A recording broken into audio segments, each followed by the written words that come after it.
एक बार की बात है। एक बार एक अध्यापक एक संपन्न परिवार के शिष्य के साथ कहीं जा रहे थे। उस शिष्य को कुछ मजाक सूझी क्योंकि उसको रास्ते में किसी गरीब मजदूर के जूते दिखाई दिए। उसने अध्यापक से कहा, गुरुजी, अगर हम इन जूतों को छुपा दें तो कितना मजा आएगा। देखते हैं मजदूर पर इसका क्या असर पड़ता है। अब उसको तो मजाक सूझ रहा था, लेकिन गुरुजी ने कहा, नहीं, गरीब इंसान के साथ इस तरह का भद्दा मजाक करना ठीक नहीं है।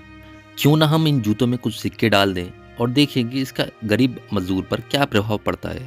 उन्होंने ऐसा ही किया। जैसे ही मजदूर अपने काम करके वापस लौटा तो उसने अपने पाँव में जूतों में डाले तो उसको कुछ कठोर सा महसूस हुआ। उसके अंदर हाथ डाला तो उसको कुछ सिक्के दिखाई दिए। वह थोड़ा आश्चर्य में पड़ गया, लेकिन आसपास किसी को देखा तो कोई भी नहीं था।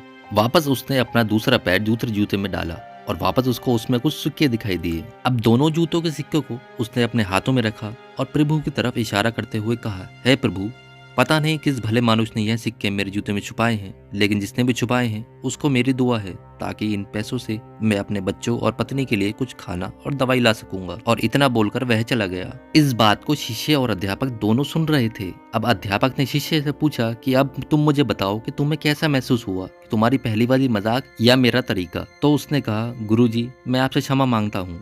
अब मुझे समझ आ गया है कि सच्ची खुशी किस चीज में है। जब हम किसी चीज का मजाक उड़ाते हैं तो हमें कुछ पल का आनंद मिलता है, लेकिन जिससे हमें बद्दुआ भी मिलती है। लेकिन अगर हम किसी की मुश्किल परिस्थिति में मदद करते हैं और जिसकी भी हम मदद करते हैं उसको भी नहीं पता कि हमने उसकी मदद की है, लेकिन अंदर ही अंदर हमें पता है कि हमने उसकी मदद की है। यही सच्ची खुशी है। जब हम दूसरे को खुशी देते हैं तो हमें भी सच्ची खुशी मिलती है।